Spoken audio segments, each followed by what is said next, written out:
Light house বা বাতিঘর হচ্ছে এমন এক ধরনের সুউচ্চ মিনার আকৃতির দালান যা থেকে বিশেষ ব্যবস্থায় আলো ফেলে সমুদ্রের জাহাজের নাবিককে দিক নির্দেশনা দেয়া হয় এবং সেই সাথে সমুদ্রের অগভীর অঞ্চল সম্পর্কে নাবিককে সতর্ক করা হয়। এছাড়াও সমুদ্র সৈকতের যে সকল এলাকায় অধিক প্রবাল অথবা ঢেউয়ের স্রোত রয়েছে সে সকল স্থান অতিক্রম করার আগেই লাইট হাউস জাহাজগুলোকে বিশেষ লেজার লাইটের মাধ্যমে সতর্ক করে।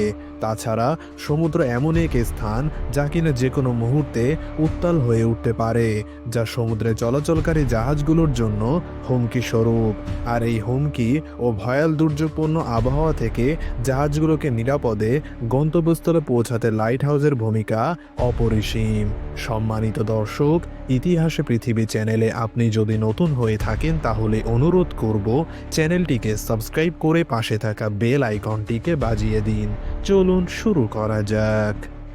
প্রাচীনকালে মানুষ সমুদ্রের অগভীর স্থান ও প্রবাল এবং উত্তাল ঢেউয়ের স্থানগুলো চিহ্নিত করতে পাহাড়ের উপরের আগুনের কুণ্ডলী প্রদর্শন করত। এ থেকে সমুদ্রে থাকা নাবিকরা বুঝতে পারত তাদের সুনির্দিষ্ট দিকটি, যেখান দিয়ে তারা নিরাপদে চলাচল করতে পারবে।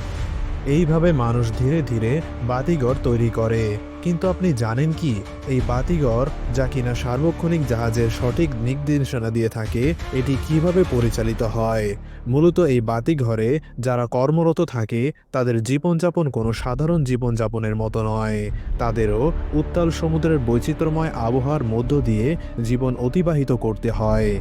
এখানে যারা কর্মরত তারা সহজে ছুটি নিতে পারে না।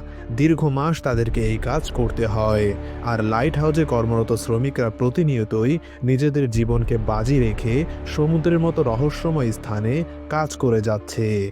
তবে এই কঠিন কাজটিকেই তারা বন্ধু হিসেবে গ্রহণ করে নিয়েছে। তারা জানে সমুদ্রই তাদের এই ত্যাগের মাধ্যমেই ভালো থাকবে সমুদ্রে যাতায়াতরত জাহাজ ও তাদের নাবিকরা।